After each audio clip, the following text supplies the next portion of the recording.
안녕하십니까. 저는 올해로 68이 된 남자입니다. 저는 마음고생은 크게 하지 않고 자랐는데 결혼 이후부터는 정말 몸과 마음고생을 많이 하고 살았어요. 제가 친구도 거의 없고 어디 가서 제 이야기를 해본 적이 없는데 유튜브 채널 썰밤이라는 곳을 알게 되며 많은 분들이 속 얘기를 많이 하시는 걸 듣고 저도 용기 내어 사연을 보내려고 합니다. 그럼 제 용기에 귀를 기울여 주시길 고개 숙여 부탁드립니다. 넉넉지 않은 집안에서 성장한 저는 중학교를 졸업하고 중국집 배달원으로 일했어요. 틈틈이 공부를 해서 검정고시로 고등학교 졸업장을 땄고 20살에 작은 회사에 들어갔습니다. 자동차 부품 공장에 생산직으로 들어갔죠. 일은 재밌었고 배울 게 많아서 퇴근 시간이 지나도 회사에 남아 공부를 하곤 했답니다. 회사에 숙직실이 있었는데 일주일에 서너 번은 거기서 잠을 자면서 열심히 자기 개발을 했어요. 강산이 한 번 지나자 회사에서 반장으로 진급했고 나이 30에 작은 집을 마련했답니다. 그때 당시에 결혼 적령기를 따져보면 이 30이라는 나이는 늦은 편이어서 주변에서 다들 결혼을 서두르라고 난리였답니다. 저 역시 결혼은 하고 싶었지만 신부감이 하늘에서 뚝 떨어지는 것이 아니니 인연을 찾아보려고 여러 차례 선을 봤어요. 하지만 저를 마음에 들어하는 여자분은 하나도 없었습니다.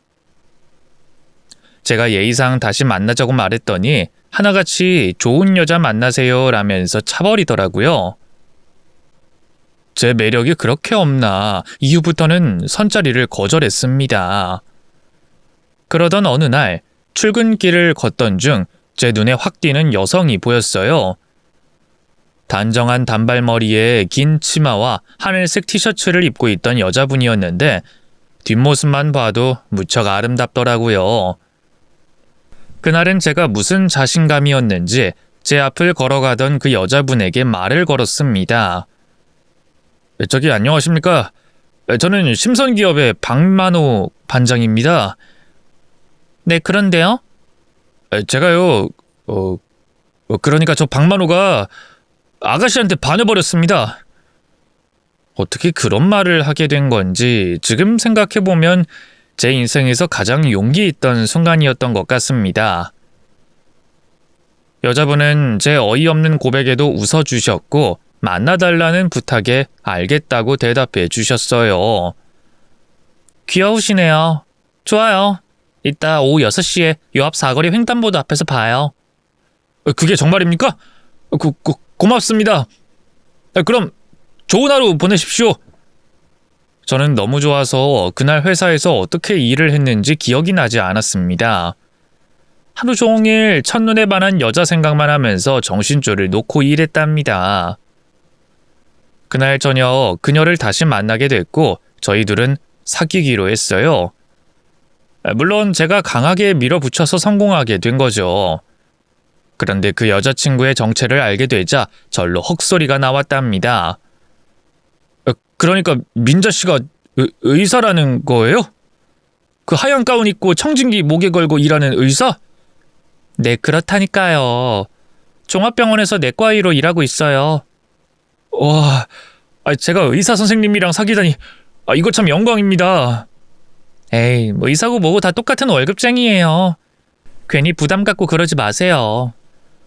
정말 그래도 되는 거죠? 못 올라갈 나무는 쳐다보지도 말랬는데. 그럼 저 민자씨 포기 안 합니다. 당연하죠. 포기하면 가만 안 둘 테니까 그런 줄 아세요? 결국 저희 두 사람은 수개월 동안 연애를 했고 떨어질 수 없는 사이가 됐어요. 그래서 양가 부모님께 인사를 드렸는데 저희 부모님은 의사 집안이라 부담스럽다며 잘 모르겠다고 하셨고 처가 부모님은 저를 굉장히 싫어하셨습니다. 장인어른 되실 분은 아예 헤어지라고 경고하셨습니다. 넌 남자 보는 눈이 왜 그 모양이냐? 데리고 온 남자가 겨우 공장 직원? 너 지금 우리랑 장난하냐? 의사식이나 됐으면 사람 보는 눈에 키워야지. 어디 근본도 없는 중졸짜리 공돌이를 내 집에 데려와! 아빠, 직업이 뭐가 중요해요. 제가 사랑하는 남자는 만호 씨라고요. 우리 결혼하게 허락해 주세요. 호적에서 파버릴래! 당장 이놈 데리고 안 나가!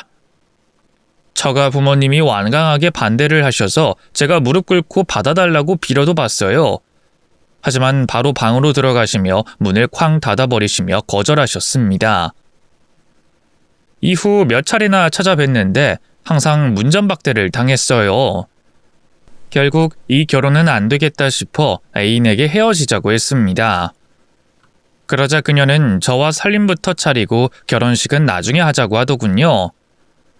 이성적으로 생각하면 안 될 일이었는데 제 감정과 본능은 애인 말대로 동거부터 하고 싶었습니다.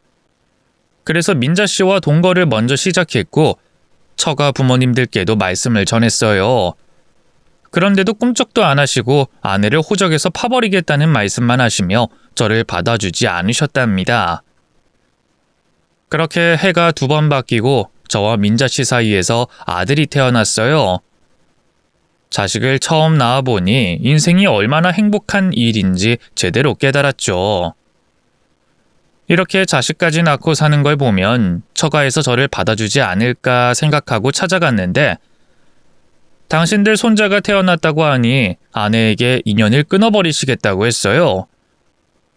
근본도 없는 남자와 동거해서 자식을 낳으면 뭐가 달라질 줄 알았냐며 더 이상 저희 부부를 만나주시지 않았죠.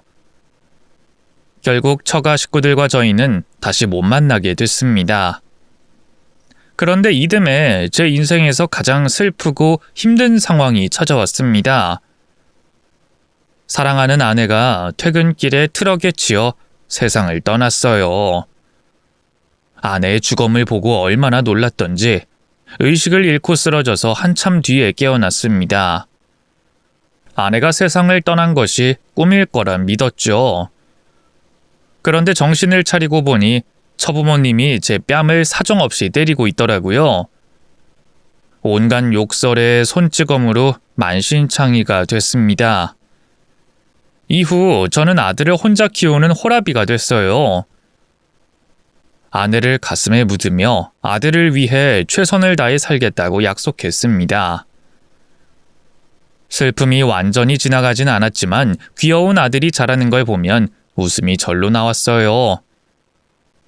제 아내와 어쩜 그리 많이 닮았던지 아내가 어렸을 때는 이런 모습이었겠구나 하는 생각을 자주 했습니다.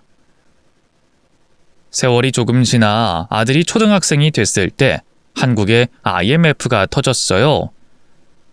그때 당시 멀쩡하게 회사 잘 다니는 사람들이 대거 해고 처리가 되었고 심하게는 회사가 부도가 나기도 했죠. 저 역시 회사의 부도 때문에 하루아침에 직장을 잃었답니다. IMF에 일자리가 있을 리가 없으니 다른 회사는 꿈도 꾸지 않았어요. 저는 아들을 키우고 있는 아빠고 꼭 일을 해야만 해서 일용직 막노동을 하려고 새벽마다 용역사무소로 찾아갔습니다. 어린 아들은 저희 누나 부부가 조카와 같이 봐주셔서 새벽같이 나와도 걱정을 하진 않았어요. 그런데 용역 사무실 앞에는 집안의 가장들이 줄을 길게 지어 서 있었습니다. 모두 저와 같은 상황이었으니까요. 줄을 늦게 서면 집으로 돌아가야 해서 저는 매일 1시간 일찍 용역 사무실에 나갔습니다. 새벽 4시에 나갔는데 그때부터 남자들이 줄을 서 있었죠. 저는 거의 2등이나 3등으로 줄을 서서 매일 공사장에 가서 막노동을 할 수 있었습니다. 이 일을 하면서 느낀 건 평생 공사장이 없는 날이 없을 거란 확신이 들었어요. IMF 시기에도 건물 공사장은 돌아가고 있으니 막노동을 평생 업으로 삼으면 아들을 굶기지 않고 키울 수는 있겠다 싶었습니다. 그래서 막노동을 하며 기술공이 되려고 용접도 배우고 전기 배선도 배워 공사장에 적합한 인물로 조금씩 성장했습니다. 그렇게 세월은 수십 년이 흘렀고 제 나이가 65이 됐습니다. 그리고 제 아들은 제 아내의 길을 걸어 의사 선생님이 됐죠. 의대를 나와 전문의까지 열심히 공부하고 일해서 대학병원 내과에서 근무를 하게 됐죠. 저 같은 막노동꾼 밑에서 얼마나 반듯하게 잘 자라줬는지 아들 얼굴만 봐도 배가 불렀네요. 그런데 이 녀석이 나이가 찼는데도 여자친구를 한 번도 데려오지 않더라고요. 인물도 훤하고 직업도 좋은데 한 번도 여자 사귀는 걸 보지 못했답니다. 그래서 한숨을 크게 쉬며 아들에게 물었어요. 세창아, 넌 어떻게 된 게 여자를 안 만나냐? 이 애비한테 소개해준 아가씨가 여태껏 하나도 없는 거 알긴 아냐? 네 나이 30 중반이면 이제 슬슬 장가갈 생각도 좀 해야지. 아, 내가 아버지한테 여자친구 보여준 적이 없었나요? 내가 의대 다닐 때 별명이 카사노바였는데 그것도 모르셨구나. 카사노바? 웃기고 있네. 넌 책상 앞에 붙어서 공부만 했잖아. 여자 만날 새가 있기나 했냐? 뻥도 좀 그럴싸하게 쳐봐라. 아버지는 날 너무 잘 알아 스타일이에요. 네, 여자 데리고 올게요. 사실은 결혼하고 싶은 여자가 있어요. 아니, 너 그거 정말이야? 아이, 이놈이 드디어 아비한테 효도를 하는구나. 어이시구나, 지화자다. 아버지 그렇게 죽으세요? 나 장가가면 용돈도 못 챙겨드리고 그럴 텐데 아쉽지 않겠어요? 이놈아, 네가 준 용돈은 다 모아놨다. 너 장가갈 때 돌려주려고. 내가 아들 돈을 어떻게 쓰겠냐? 피땀 흘려가면서 번 돈인데. 아버지도 참, 아버지야말로 공사장에서 피땀 흘려가며 절 키워주셨잖아요. 아버지가 대학 때도 저 알바를 못하게 하고 대학 등록금이나 다 대주셨잖아요.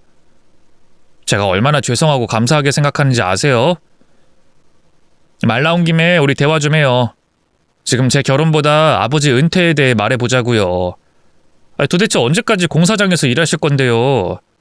이놈아, 이 애비는 아직 한창이야. 젊디 젊은 사람이라고. 젊긴요. 아버지 연세에 다들 은퇴한다고요. 그러니까 아버지도 제가 벌어다주는 돈으로 편하게 좀 지내세요. 네? 일 없다. 내가 아들한테 빌부터 살 생각은 주어도 없어. 네 인생은 네 것이고 내 인생은 내 것이야.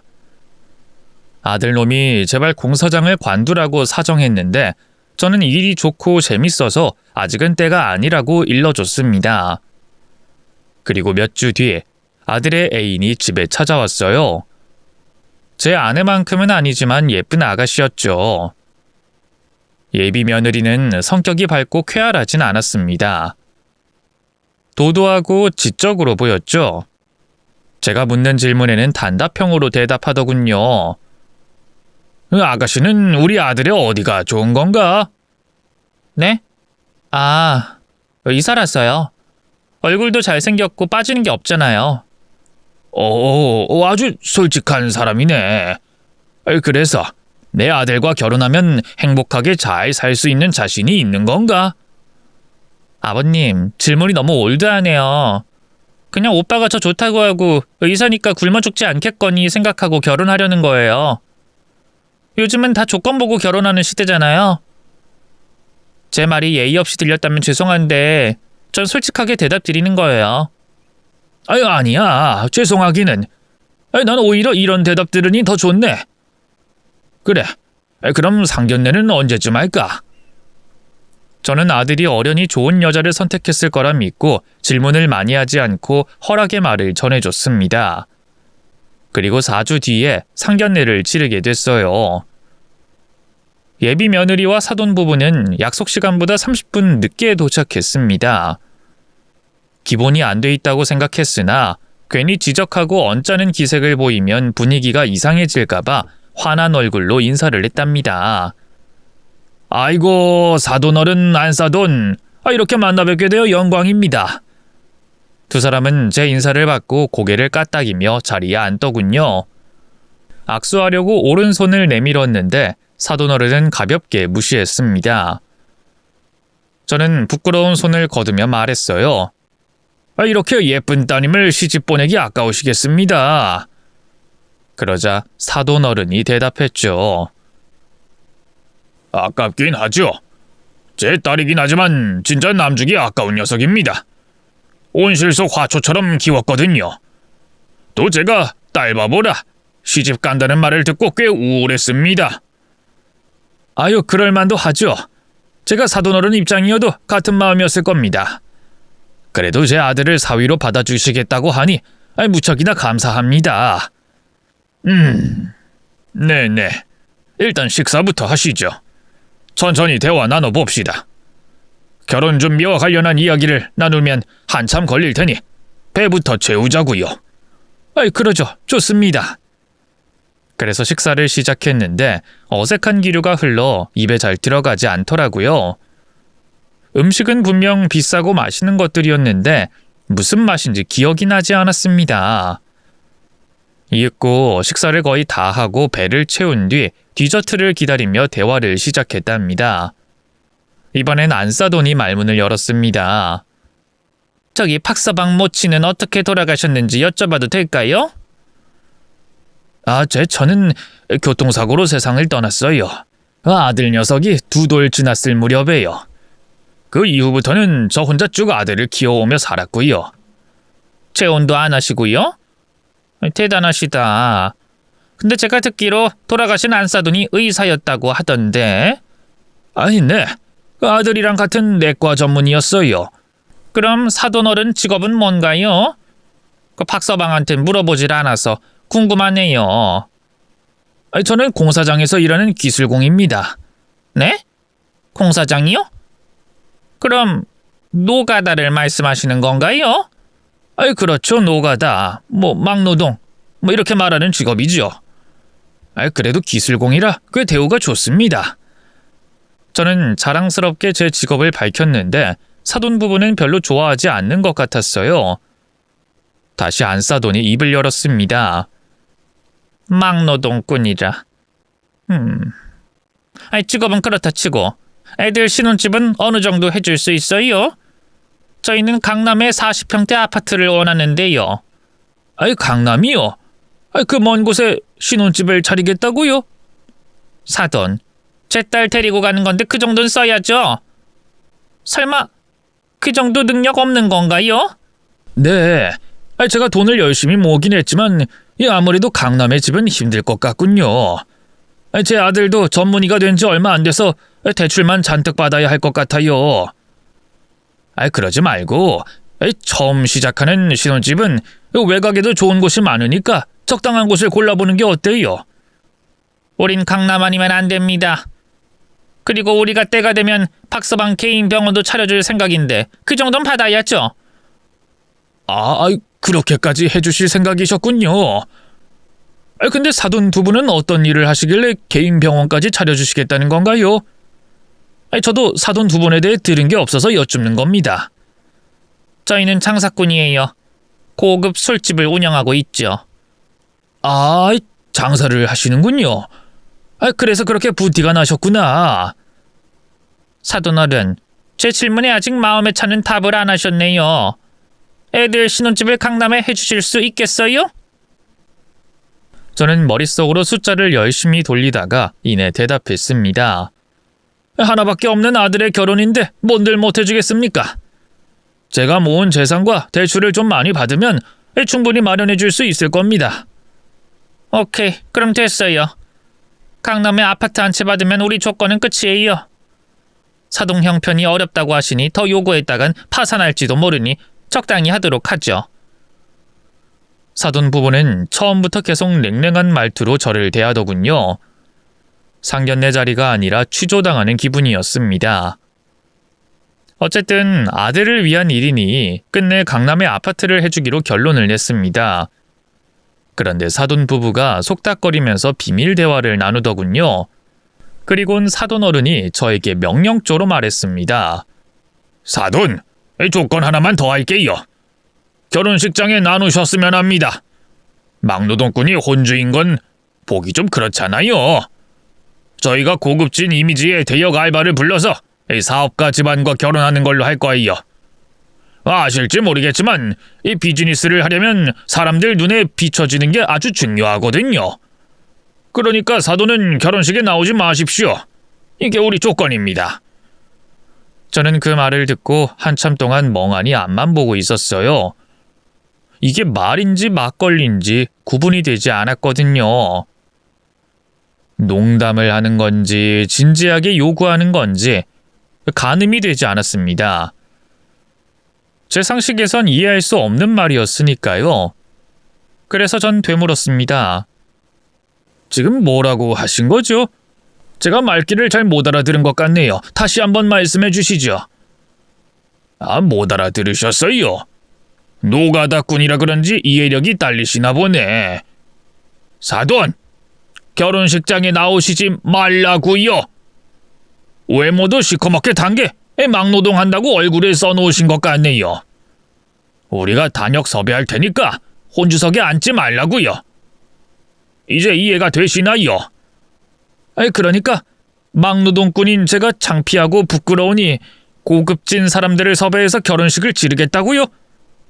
사돈, 지금 저를 무시하고 비하하시는 건가요? 조금 지나친 부탁인 것 같습니다. 아니, 우리가 사업하는 사람이라 이미지라는 게 있어서요. 우리 가게에 연예인들도 오고 그러는 곳이라고요. VIP 손님들이 축하하러 오실 건데 막노동꾼 사돈을 소개하긴 좀 그렇잖아요. 사돈이 다시 한번 제 직업과 제 시커먼 외모를 지적하면서 결혼식장에 나타나지 말라고 하더군요. 그 말을 듣고 아들 얼굴을 봤는데 무표정한 모습이었습니다. 이 녀석이 결혼을 하고 싶은 거구나 하는 생각이 들어서 저는 사돈 말에 동의하기로 했습니다. 네, 무슨 말씀인지 잘 이해했습니다. 그럼 혼주석에 앉힐 단역을 잘 골라서 예식 치르시죠. 이야, 우리 사돈 시원시원하시네. 처음엔 말귀를 못 알아들어서 답답한 막노동 잡부라 무식한 줄 알았는데 그래도 정신머리는 좀 깨어있는 것 같군요. 좋아요. 그럼 결혼식장에서는 보지 않은 걸로 합시다. 아들을 위해 못할 게 뭐가 있나 하는 심정으로 사돈의 말에 가볍게 웃어 보였습니다. 그런데 그 순간 무표정한 아들이 테이블을 두 주먹으로 내리쳤답니다. 다들 깜짝 놀라서 이목이 쏠렸어요. 장인어른 장모님! 해도 해도 너무하시는 거 아닙니까? 지금 제 아버지를 모욕한 것도 모자라 결혼식장에 나타나지 말라고요? 이게 어느 나라 법입니까? 두 분 체면 차려야 한다고 제 아버지더러 결혼식에서 빠지라니! 이게 말이 된다고 생각하세요? 박서방, 이거 왜 이러나? 어른들끼리 입 맞추고 끝내려는데 왜 나서고 그래? 이런 목 같은 것들! 더럽고 추악해서 이 결혼 안 해! 아들은 테이블을 다시 한번 주먹으로 내리쳤습니다. 그랬더니 예비 며느리가 흥분해서 아들의 따귀를 날렸어요. 이 자식이 어디서 우리 부모님한테 큰 소리를 내? 우리 엄마 아빠가 한 것도 아닌데 왜 지랄 연병이냐고! 그러자 제 아들도 예비 며느리의 따귀를 날렸습니다. 너만 손 찍어 말 줄 아냐? 이게 어디서 무식하게 싸대기를 날려? 너희 부모가 내 아버지한테 하는 미친 소리 들었으면 너라도 말려야지. 왜 가만히 앉아서 듣고만 있어? 이놈 웃기는 놈이네. 야, 우리 부모님이 이미지 관리해야 한다고 하잖아. 네 애비 봐봐. 생긴 것도 무슨 섬에서 일하는 염전노예 면상 같잖아. 나도 쪽팔려서 저런 노인네가 혼주석에 앉아있는 거 싫다고. 네가 조금 까칠한 여자인 줄 알았지. 이 정도로 밑바닥인 쓰레기인 줄은 오늘에서야 알았다. 너나 네 부모나 기본 예의와 상식이 없는 천박한 것들이야.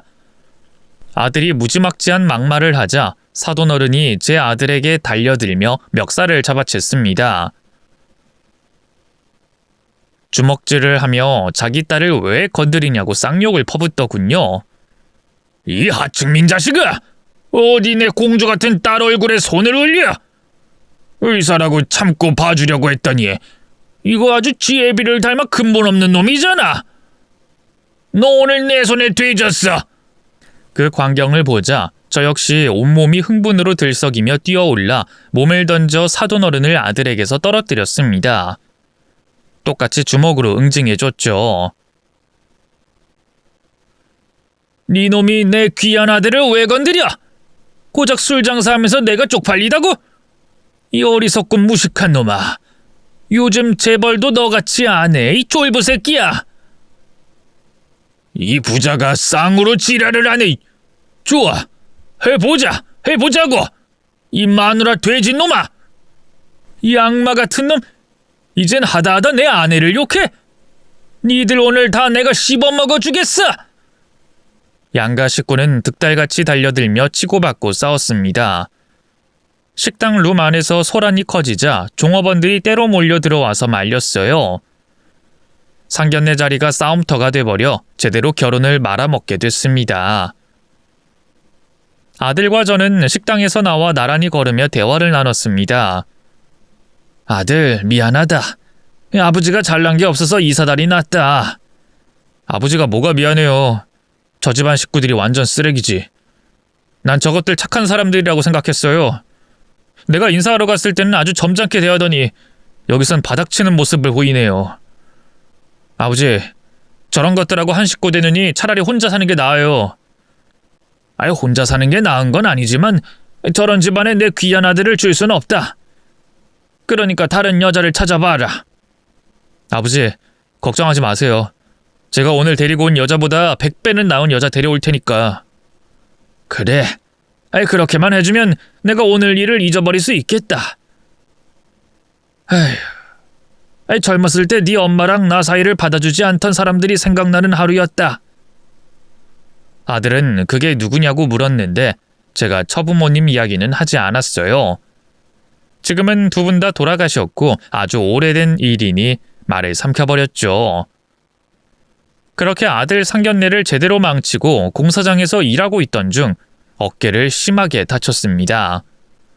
무거운 걸 들다가 어깨 회전근이 찢어져서 병원에서 입원 생활을 하고 퇴원해서도 공사장으로 복귀할 수 없었어요. 몸이 따라주지 않으니 강제로 은퇴하게 된 거죠. 하지만 저는 아직 젊다고 생각하고 다른 일을 찾기로 했답니다. 인터넷을 할 줄 몰라 벼룩시장 신문지를 가져와서 채용 공고란을 자세히 들여다봤어요. 그중 눈에 띄는 곳이 있었습니다. 바로 아파트 경비원을 모집하는데 월 200만 원을 준다고 쓰여 있더라고요. 요즘 경비원 월급이 박봉이라고 난린데 어느 개념 있는 아파트에서 최저시급을 주기로 했나 보더라고요. 그래서 바로 전화를 걸어 경비원을 모집하냐고 물었더니 이력서를 들고 면접 보러 오라고 했죠. 이튿날 으리으리한 아파트 경비실로 면접을 보러 갔더니 아파트 부녀회장과 관리소장이 있더군요. 제가 공장에서 일했던 것과 수십 년간 공사장에서 성실하게 일한 게 끈기 있어 보였는지 바로 좋다면서 출근하라고 했어요. 어깨를 다치고 아무 일도 못하면 어쩌나 싶었는데 운 좋게 일을 시작할 수 있었습니다. 그래서 다음 날부터 일을 시작했는데 어려운 일은 거의 없었어요. 말 그대로 경비이기 때문에 아파트에 드나드는 차량을 확인하고 CCTV를 보고 앉아서 주민의 안전을 살폈답니다. 또 지저분한 곳이 있으면 청소하고 깨끗이 치우면 또 할 것이 없었죠. 그런데 그 아파트에서 보지 말아야 할 사람들을 보고 말았습니다. 상견례장에서 봤던 예비 사돈 부부를 아파트 단지 안에서 마주치고 말았어요. 두 사람은 저를 바로 알아보더니 눈을 부릅뜨더군요. 이 개자식, 네가 여기 왜 있어? 뭐야? 그 옷은 설마 우리 아파트의 새로운 경비? 아휴, 이것들을 내 새 일터에서 만나다니 진짜 짜증나니. 어이 두 사람, 앞으로 마주쳐도 못 본 척하고 지냅시다. 서로 건들지 말자고요. 제 말에 바깥사돈이 키득거리며 대답했습니다. 야, 웃기는 소리 하지 마. 넌 을이고 우리가 갑이라고. 노가다 판에 일자리가 없나. 거기서 잘려서 아파트 개노릇 하려고 들어왔어? 말 조심합시다. 나 지금 엄청 참고 있으니까 댁도 참으쇼. 참긴 뭘 참아? 당신 면상 보니까 바로 구역질이 나올 것 같다고. 염전 노예같이 생긴 놈이 아파트 물을 흐리고 지랄이야. 안 되겠네. 여보, 부녀회장 전화해봐. 이놈 우리가 잘라버리자. 거참 너무한 거 아니요? 공과 사는 구별합시다. 나 오늘 첫 출근했어요. 일자리 잃고 싶지 않단 말입니다. 우리도 경비를 바꾸고 싶단 말입니다. 이 개같은 놈아. 두 부부는 바로 부녀회장을 부르더니 저에 대해 이러쿵저러쿵 떠들더군요. 그러자 부녀회장이 제 경비 모자를 벗기더군요. 하루 일당 줄 테니 나가라는 겁니다. 아니 부녀회장님, 저 사람들 말만 듣고 이러는 게 어디 있습니까? 할 수 없어요. 주민이 반발이 있으면 문제를 해결해야 하는 게 내 일입니다. 죄송하지만 다른 일자리 알아보세요. 결국 예비 사돈 부분 때문에 일한 지 반나절 만에 잘리고 말았습니다. 화가 나서 집에서 혼자 막걸리를 마시고 있는데 아들이 퇴근하고 들어와 무슨 일이냐고 묻더군요. 그래서 전 솔직하게 일러줬습니다. 아버지, 제가 일자리 구하지 말고 쉬시라고 했잖아요. 그렇게 왜 괜히 경비원으로 일을 구해서 그 인간들 만나서 기분을 망쳐요. 난들 알았겠냐? 그것들이 그 아파트에 살고 있는지 알았겠냐고. 하여튼 대한민국은 진짜 좁은 나라인가 보다. 오늘 제대로 망신당하고 와서 맨정신으로 있을 수가 없어. 오랜만에 술까지 마신다. 아버지, 천천히 드세요. 그리고 잊어버리세요. 아들은 한마디 위로를 하더니 막걸리 한 잔을 달라고 해서 같이 한잔하고 방에 들어가서 누웠습니다. 그리고 몇 주 동안 일자리를 찾지 못해 집에서 놀고 있는데 평일 오후에 아들에게 전화 한 통이 걸려왔어요. 아버지, 오늘 아버지 생신인 거 아시죠? 축하드려요. 오늘이 내 생일이었냐? 아이고, 시간 가는 줄 몰랐네. 이래서 집에서 놀면 날짜를 헷갈린다니까. 아무튼 고맙다, 새창아. 아버지, 지금 좀 나오실 수 있어요? 제가 생신 선물 준비했는데 이걸 집으로 가져갈 수 있는 게 아니라서요. 선물? 아니, 뭔 선물이길래 그러냐? 너 쓸데없는데 돈 쓰고 그런 거 아니지? 아니에요. 진짜 좋은 선물이에요. 아버지가 보면 엄청 기뻐하실 겁니다. 주소 찍어드릴 테니까 택시 타고 오세요. 알았다. 옷 입고 출발하마. 저는 아들이 점심이라도 사주려는 것 같아 기분 좋게 택시를 타고 해당 주소로 찾아갔습니다. 엄청 높은 층의 건물이었는데 입구에서 아들이 저에게 손을 흔들고 있었어요. 아버지, 여기요. 얼른 오세요. 여기서 뭐하냐? 이 좋은 건물에서 밥이라도 사주려고? 밥은 좀 이따 먹고요. 일단 저랑 재밌는 거 구경해요. 아들이 건물 로비로 들어가더니 공무원 여러 명과 대화를 나누더라고요. 그리곤 지하에 들어가더니 강제로 문을 따고 급습했어요. 세창아, 뭔 일인데 그래? 아니, 저 사람들이 무슨 일을 하는지 모르겠지만 날 왜 여기로 부른 거야? 아버지 복수해 드리려고요. 자, 이제부터 재밌는 일 생길 겁니다. 아들의 말이 끝나기 무섭게 바로 지하 술집에서 예비 사돈 부부가 끌려 나왔어요.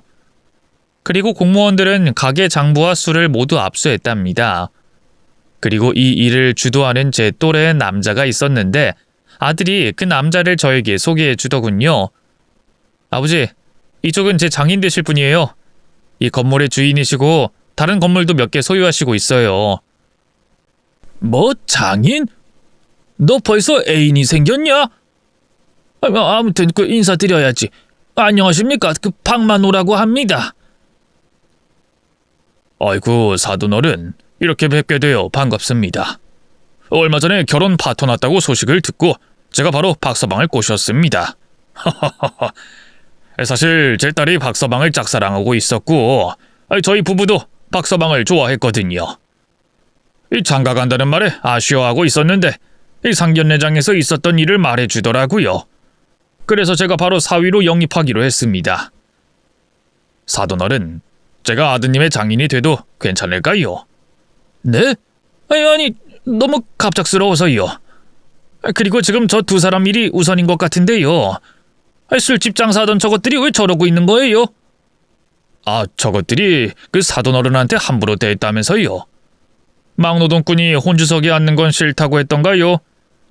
그리고 사돈한테 갑질해서 경비 자리 빼앗겼다면서요? 우리 박서방이 여러 가지 이야기를 알려줘서 제가 혼쭐 내주려고 인맥을 동원했습니다. 검찰과 국세청에서 이것들 술집에 대해 조사를 해봤더니 탈세는 기본이고 가짜 양주, 그리고 카드깡, 불법으로 접대부까지 고용해서 술집 안에서 더럽게 장사했더라고요. 그것만 해도 벌써 가게 문 닫고 재산 압수가 될 겁니다. 하여튼 제가 제대로 밟아주기로 했으니까 이 사돈은 구경이나 하시면서 속 푸셨으면 좋겠네요. 아이, 정말 그런 거예요? 근데 저것들 집안이 엄청 부자라고 하던데 이거 가지고 망할까요? 졸부라서 술집 망하고 세금 폭탄 맞으면 살던 집 팔아야 할 겁니다. 저것들 내 친구 검사한테 잡혀 나오네요. 어서 인사하시죠. 저는 갑작스러운 아들 호출에 나가봤더니 제대로 된 생일 선물을 줬더군요. 두 년놈은 저와 새 사돈 앞에 세워졌습니다. 전 사돈이 건물주 새 사돈에게 말문을 열었습니다. 건물주님, 이거 너무 하시는 거 아닙니까? 매달 비싼 돈 주고 장사하고 있는데 이런 식으로 엿먹이는 법이 어딨어요? 여기 온 공무원들 모두 건물주님 후배들이라면서요. 제가 하라는 대로 다 할 테니까 한 번만 봐주세요. 아이고, 김 사장. 인생이 당장 주저앉기 일보 직전이구만. 쫄부가 뭐 그렇지. 한번 나락가면 끝장이거든. 일단 여기 내 옆에 계신 내 사돈 어른께 사과부터 드려. 네? 사돈이요? 이 막노동꾼이랑 사돈 맺으려고요? 우리 딸이 버린 놈이랑 건물주님 딸이랑 결혼시키게요? 이게 무슨 개막장 전개입니까?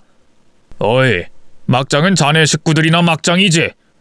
나는 지금 쓰레기인 자네랑 자네 마누라를 사돈을 위해 복수하는 중이라고. 뭐라고요? 그럼 이게 다 이 박마누라는 사람이 꾸민 짓이에요? 이봐, 경비 자리 잘랐다고 이런 식으로 사람 뒤통수를 치는 거야? 저에게 말을 걸길래 싱긋 웃으며 대답해 줬습니다. 나도 연락받고 왔어. 오늘이 내 생일이라면서 아들놈이 선물을 준비했다고 말이야. 근데 진짜 제대로 된 선물을 주는구만. 니들 부부가 나락가는 걸 생방송으로 보게 됐으니 말이야. 진짜 짜증나기. 이 막노동꾼 놈 때문에 우리 인생이 끝자락에 걸렸어. 이봐 노가다. 건물주님한테 말 좀 잘해서 공무원들 돌려보내라고 해줘. 싫은데. 난 지금 이 순간을 즐길 거야. 아주 재밌게 말이야. 제가 껄껄거리며 새 사돈의 얼굴을 보자 새 사돈도 같이 웃어줬습니다. 그리곤 새 사돈이 기회를 주겠다고 하더군요. 김 사장, 둘이 내 사돈에게 용서를 빌어봐. 그럼 내 후배들을 철수시킬지 생각해 볼게. 네? 이 노가다꾼한테요? 이 무식한 놈한테 뭘 빌라는 겁니까? 모양새 빠지기. 어허, 내 귀한 사돈이 될 분한테 계속 말이 짧네. 그럼 이대로 망하든가. 그러자 전 사돈 부부가 자존심을 굽히고 제 앞에 무릎을 꿇더군요. 그리고는 억지로 사과를 했어요. 선생님, 저희가 잘못했습니다. 선생님의 직업을 비하하고 무시한 거 모두 사과드립니다. 저도요. 아빠랑 제가 원래 그런 사람은 아니고요. 일하면서 VIP들만 만나다 보니 사람을 우습게 보는 경향이 생겼어요. 그 선생님이 저희를 용서하시고 건물주님께 철수 좀 해달라고 해주세요. 선생님 정말 죄송했습니다. 이에 저는 두 사람을 놀려먹기로 했어요. 그 사과가 좀 싱거운데요. 좀 진심으로 해주시면 안 될까요? 뭐요? 무릎까지 꿇고 사과하는데 싱겁다니요? 엎드려 절이라도 하라는 말인가요? 네, 그렇게 해봐요. 그럼 내가 사과를 받아줄지도 모르니까. 그러자 두 사람은 긴 한숨을 내쉬더니 저에게 절까지 올리면서 봐달라고 사정하더군요. 이에 저는 괜히 원수를 만들고 싶지 않아 새 사돈에게 말했습니다. 오늘 처음 뵙긴 했지만 저희가 사돈이 될 사이가 맞나요? 네, 사돈. 박서방은 이제 무조건 제 사위가 될 겁니다. 하늘이 두 쪽 나도 제 사위입니다. 그럼 이 두 사람을 봐주는 게 어떨까요? 저는 괜히 원수를 만들고 싶지 않아서. 아이고, 우리 사돈이 마음이 여리시네. 사과를 받아주시겠다니. 참 너그러우신 분입니다. 그런데 이미 사건이 접수되고 영장까지 나왔어요. 제가 물러달라고 해도 후배들이 안 된다고 할 겁니다. 그냥 망하는 거 마저 보시죠. 그 말에 두 사람이 벌떡 일어나 언성을 높였어요. 뭐야? 건물주 당신! 지금 우리랑 장난해? 장난해. 너희들 놀리는 중인 건 몰랐어. 감히 내 사돈에게 상처를 줘? 이것들아, 너희 같은 졸부들이 세상에서 가장 꼴불견이야. 니들이 한 짓이 만천하에 드러날 테니까 다시 밑바닥부터 기어봐라. 어차피 사기치면서 술 장사했으니 그렇게 아깝진 않을 거 아니야. 너 이놈 가만 안 둬. 우리한테 이 술집이 전부인데 니놈이 빼앗아가? 너희 둘 다 오늘 개박살 내고 교도소에 말뚝 박고 말겠어. 전 사돈은 허공에 주먹을 휘둘렀지만 건물주 사돈이 부른 경찰들에게 바로 팔을 꺾여 잡혔습니다. 결국 두 사람은 술집을 잃었고 세금 폭탄과 벌금으로 거의 모든 재산을 빼앗겼습니다. 그리고 아들이 새 며느리를 데리고 왔는데 정말 참하고 선한 아가씨였어요. 얼굴도 귀엽고 성격도 차분하고 예의가 바르더라고요. 새 사돈 부부 역시 착한 분들이라 제 직업에 대해 이야기를 듣고는 대단하다고 칭찬을 하셨습니다.